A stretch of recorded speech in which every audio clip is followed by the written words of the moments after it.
மனுஷ இன்று சிஐடியில் ஆஜர் என்பதான செய்தியாக இது தரப்படுகிறது. தமிழன் பத்திரிகையினுடைய முக்கியமான ஒரு செய்தி. தென்கொரிய வேலைவாய்ப்பு சம்பவம் தொடர்பில் முன்னாள் அமைச்சர் மனுஷ நாணயக்கார குற்றப்புலனாய்வு திணைக்களத்தில் இன்று ஆஜராகி வாக்குமூலம் வழங்குவதற்கு தயாராக இருப்பதாக அவரின் சட்டத்தரணி கொழும்பு நீதிவான் நீதிமன்றத்துக்கு நேற்று அறிவித்திருக்கிறார். இந்த சம்பவம் தொடர்பில் தன்னை கைது செய்வதற்கு முன்னர் எதிர்பார்க்கப்பட்ட நிலையில் பிணையின் அடிப்படையில் விடுவிக்குமாறு கூறி மனுஷன் நாணயக்காரவினால் முன்வைக்கப்பட்ட மனு கொழும்பு பிரதான நீதிவான் தனுஜா லக்மாலி முன்னிலையில் எடுத்துக் கொள்ளப்பட்டிருந்தது.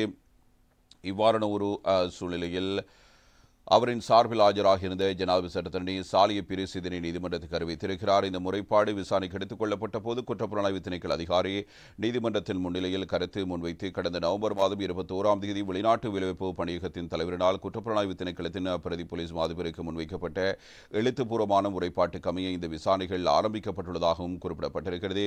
இந்த சம்பவம் தொடர்பில் இதுவரையில் 35 வாக்குமூலங்கள் பதிவு